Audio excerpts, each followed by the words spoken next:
السلام علیکم ورحمۃ اللہ وبرکاتہ۔ آئیں گے ہاں لوٹ کر ہم سب یہاں پھر بار بار، پینے پھر سے تیرا جام ہے گلستانے علم و فن، اے میرے پیارے چمن، اے میرے پیارے چمن۔ یہ اشعار میں نے اپنے الوداعی جلسے میں آج سے تقریباً 7 سالوں پہلے گائے تھے، اور آج میں آپ کے سامنے مہمان خصوصی بن کر کھڑا ہوں۔ یہ میرے لیے بہت بڑی سعادت کی بات ہے کہ میں آج اس انسٹیٹیوٹ میں کھڑا ہوں جہاں میں نے اپنے تعلیمی سفر کو شروع کیا۔ میرا تعلق توحید اسکول سے اس وقت سے ہے جب اس توحید اسکول کی بلڈنگ ابھی تعمیر نہیں ہوئی تھی۔ 2006 کی بات ہے کہ میں اپنے والد محترم کے ساتھ ظہر کی نماز پڑھ کے ایک کنسٹرکشن سائٹ پہ آتا ہوں اور دیکھتا ہوں کہ بلڈنگ بن رہی ہے، دیواریں چڑھائی جا رہی ہے، فرش بچھائی جا رہی ہے، اور میں اپنے والد محترم سے پوچھتا ہوں کہ ابا جان آپ مجھے کہاں لے کے آئے؟ میرے والد محترم کہتے ہیں کہ یہ ایک اسکول ہے بیٹا جہاں پر میں تمہیں داخلہ دلانے والا ہوں۔ میرے والد محترم نے کہا کہ تمہاری تعلیم یہاں پر ہوگی اور تم یہاں سے آگے بڑھو گے۔ کیوں؟ کیونکہ یہاں پر علم دنیا کے ساتھ ساتھ علم دین بھی آپ کو دیا جائے گا۔ میرے محترم بھائیوں، بزرگوں اور حاضرات مجلس، توحید جیسے انسٹیٹیوٹ کا آپ کے گاؤں میں ہونا یہ بہت بڑی شرف کی بات ہے کہ آج اغیار کا شکنجہ جس طرح سے مسلمانوں پر ہے، اس میں ایسے تعلیم اداروں کا ہونا جہاں آپ کے نونہالوں کی دینی تربیت کی فکر کی جاتی ہو، اور ساتھ ہی ساتھ آپ کو دنیاوی تعلیم اس طرح دی جاتی ہو جس کی آج ہم سب کو ضرورت ہے۔ میں سمجھتا ہوں کہ توحید ایجوکیشنل ٹرسٹ ایسے اداروں کو کھڑا کر کے قوم کے لیے ایک ایسی خدمت انجام دے رہا ہے جس کو لفظوں میں بیان نہیں کیا جا سکتا۔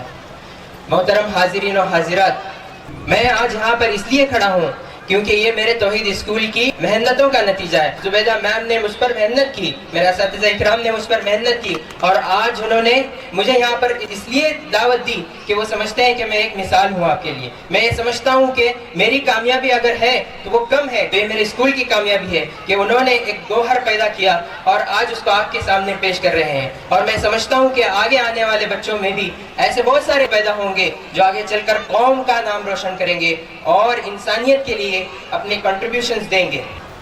میں آپ کو آج یہاں کھڑا ہو کر نصیحت کرنے کے تو قابل نہیں سمجھتا، لیکن مجھے یہاں موقع دیا گیا ہے تو میں خاص طور پر اپنی بہنوں سے، ماؤں سے یہ عرض کرنا چاہوں گا کہ آپ کی جو اولاد ہے یہ آپ کی ذمہ داری ہے۔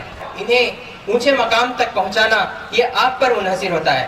آپ نے جب اپنے اولاد کو اپنے بدن سے جنم دیا تو اس کی ذمہ داری آپ پر آ گئی۔ آپ کے بدن سے نکلنے والا بچہ علم دنیا حاصل کرے اور علم دین کو فراموش نہ کرے، علم دین کے اوپر عمل کرتے ہوئے اپنی زندگی کو گزارنے والا بن جائے۔ آپ نے اعلیٰ ظرفی کا مظاہرہ کیا کہ آپ نے اپنے بچوں کے ایسے تعلیمی انسٹیٹیوٹ میں داخلہ دلایا جہاں پہ علم دنیا کے ساتھ ساتھ علم دین کی بھی فکر کی جاتی ہے۔ لیکن آپ کے بچوں کو یہاں پہ داخلہ دلانے کے بعد آپ کی ذمہ داری ختم نہیں ہوتی۔ جتنی توحید کے اسٹاف کی ذمہ داری ہے اس سے دوگنی ذمہ داری آپ کی ہے۔ جو بچہ توحید میں تعلیم حاصل کر رہا ہے اس پر پریکٹیکلی وہ گھر میں کتنا عمل کر رہا ہے، آپ اس کو انشور کیجئے۔ آپ دیکھیے کہ آپ کا بچہ دین سیکھ رہا ہے، کیا اس پر عمل کر رہا ہے یا نہیں۔ اگر کر رہا ہے تو ہاں، آپ کی تربیت صحیح ہے اور آپ نے جس مقصد سے اپنے بچوں کو تعلیم دینے کا فیصلہ کیا وہ صحیح جا رہا ہے۔ اور اگر آپ کا بچہ دین پر عمل نہیں کر رہا تو یہ آپ کی بھی ذمہ داری ہے۔ تھیوری بچہ اسکول میں سیکھے گا، پریکٹیکل اگر اس کو کچھ کرنا ہے تو وہ اسکول سے باہر جا کے کرے گا۔ اگر آپ کے بچوں کو تھیوری سکھایا جاتا ہے کہ غیبت کرنا بہت بری بات ہے، لحم اخیہ میتا فکرہتموہ کے الفاظ استعمال کیے گئے کہ غیبت کرنا اپنے مرے ہوئے بھائی کے گوشت کھانے کی طرح ہے، آپ کا بچہ اس بات کو اسکول میں سیکھتا ہے، مگر اسی دن جب وہ گھر میں جاتا ہے، گھر کے ماحول کو دیکھتا ہے کہ وہاں غیبتیں کی جا رہی ہیں، وہاں پیچھے برائی کی جا رہی ہے، اس سے بچہ کیا اثر لے گا؟ میں آپ سب سے پوچھنا چاہتا ہوں، توحید اسکول میں بچہ سیکھتا ہے کہ 5 وقت کی نماز پڑھی جانی چاہیے، یہ اسلام کے فرائض میں سے ہے، یہاں سیکھ کے جاتا ہے، لیکن گھر جا کے کیا دیکھتا ہے کہ اس کے اپنے گھر کے اندر کا ماحول، وہاں پہ نمازوں کی پابندی نہیں کی جاتی، تو بچہ اس سے کیا میسج لے گا؟ میں آپ سے یہ بھی کہنا چاہوں گا کہ جنون جو ہوتا ہے نا وہ سب سے پہلے والدین کے اندر ہوتا ہے کہ میرے بچے کو میں کامیابی کی بلندیوں تک پہنچا کر رہوں گی۔ I am the one who should ensure that my son or my daughter should succeed in life۔ اگر آپ ایسا سوچتے ہیں تبھی آپ کی تربیت کے اندر وہ گن آپ کو دیکھنے کو ملیں گے. آپ کے اندر جنون ہو, اس جنون کو آپ اپنے بچوں کے اندر ٹرانسفر کیجئے, آپ اپنے بچوں کے اندر اس کو تبدیل کیجئے, تاکہ بچہ اس آگ کو لے کر آگے بڑھے اور اس طرح سے آگے بڑھے کہ وہ پوری دنیا کے اندر پھیل جائے اور اسلام کا, قوم کا اور انسانیت کے لیے فائدہ مند ثابت ہو. بارہا محفلوں میں اولاد کی تربیت کو لے کر آپ کو بتایا جاتا ہے کہ کس طرح سے اولاد کی تربیت کرنی چاہیے, لیکن میں آپ سے پوچھتا ہوں کہ کتنی مائیں آج یہاں پر ایسی ہیں جو اپنے بچوں کی تربیت کو سیریسلی لیتی ہیں.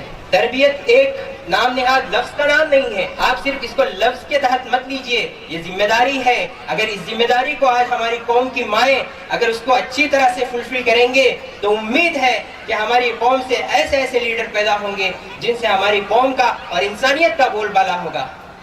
آپ کے بچوں پر آپ زبردستی نہ کریں, انہیں ترغیب دیں, انہیں سپورٹ کریں, انہیں ہوم ورک نہ کرنے پر سزا دینے کے بجائے ہوم ورک کرنے پر شاباشی دینے والے بنیں, انہیں غلطی کرنے پر شرمندہ کرنے کے بجائے انہیں غلطی نہ کرنے کی شاباشی دیں. قومیں ایسے نہیں بنتی اور لوگ ایسے نہیں ابھرتے, ان کے پیچھے ان کے والدین کا ہاتھ ہوتا ہے.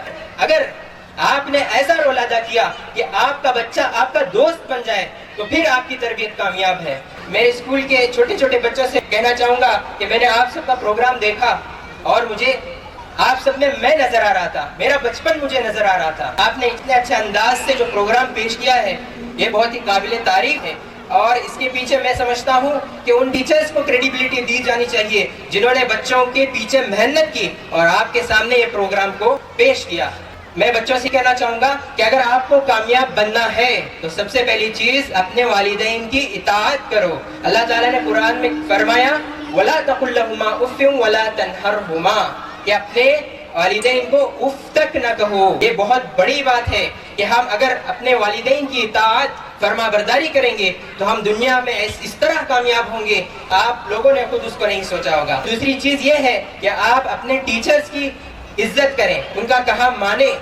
ایک کہاوت ہے, میں کہاوت آپ کو بتانا چاہوں گا کہ wise people say کہ there is no shortcut of success, there is no shortcut of success. But مگر میں یہ کہتا ہوں کہ if there exists any shortcut for success then it will be by respecting your teachers. جب تک آپ اپنے استاد کی عزت نہیں کرتے بھول جائیے کہ آپ کہیں دنیا میں آگے پہنچیں گے. اگر آپ کو کامیابی حاصل کرنی ہے تو اپنے استادوں کی عزت کرو, اپنے استادوں کا کہا مانو, وہ جو کہتے ہیں بلا چوچرا اس کو سنا کرو. آخر میں آپ کو 4 باتوں کی نصیحت کرنا چاہتا ہوں. اگر آپ نے ان 4 عادتوں کو اپنے اندر پیدا کیا تو آپ ایک کامیاب انسان بنیں گے. سب سے پہلی چیز ہے انٹینشن, نیت. نیت کیا ہونی چاہیے؟ اگر میں کچھ دنیا میں حاصل کرنا چاہتا ہوں تو میری نیت کیا ہو؟ صرف اور صرف اللہ کی رضا ہو, میری قوم کو اس سے فائدہ ہو اور انسانیت کو اس سے فائدہ ہو. میں اگر نماز 5 وقت کی پڑھ رہا ہوں, مجھے مولانا بول رہے ہیں کہ نماز پڑھو 5 وقت کی, اگر میں نماز پڑھ رہا ہوں تو ایسا نہ ہو کہ وہ اپنے استاد کھانے کے لیے کر رہے ہو, ایسا نہ ہو آپ لوگوں کی واہ واہ بٹورنے کے لیے ایسا کر رہے ہو. نہیں, آپ کا مقصد, آپ کا انٹینشن صرف اور صرف اللہ کو راضی کرنا ہے. آپ نیت کا استحضار کیجئے کہ میں جو بھی کر رہا ہوں صرف اور صرف اللہ کی رضا کے خاطر, جس سے میری قوم کو فائدہ ہو, جس سے انسانیت کا فائدہ ہو. اس کو کہتے ہیں انٹینشن. سیکنڈ چیز ہے ڈیڈیکیشن. اچھا ٹھیک ہے, بہت بات ہو گئی ہے, تھیوریٹیکل بات بہت ہو گئی, let's come to practical things. Okay, تو میرے پاس ابھی ایک 100 روپے کا نوٹ ہے. Imagine this is success. یہ کامیابی ہے, ٹھیک ہے, یہ کامیابی ہے. بچوں سن رہے ہو, اور آپ کو یہ کامیابی حاصل کرنی ہے. آپ میں سے کتنے لوگوں کو آئس کریم پسند ہے؟ ہاتھ اٹھاؤ, ہاتھ اٹھاؤ. آج اور اٹھنے چاہیے, اور کم آن گائز. بچوں ہاں, سب کو آئس کریم پسند ہے. کون آئس کریم کھائے گا؟ بولو کس کو چاہیے؟ میں پوچھ نہیں رہا, دیکھو آپ کے پاس موقع ہے. کس کو چاہیے؟ کس کو جلدی آ جاؤ. کس کو چاہیے؟ Give him a big round of applause everyone. تو میں آپ کو یہاں پہ میسج کیا دینا چاہتا ہوں, آج کے اس کمپٹیٹیو ورلڈ میں جہاں ہر طرف مقابلہ ہو, وہاں آپ کو اگر موقع دیے جائیں تو اس کا فائدہ اٹھائیے. آپ کو موقع جہاں ملتے ہو اس کا فائدہ اٹھائیے.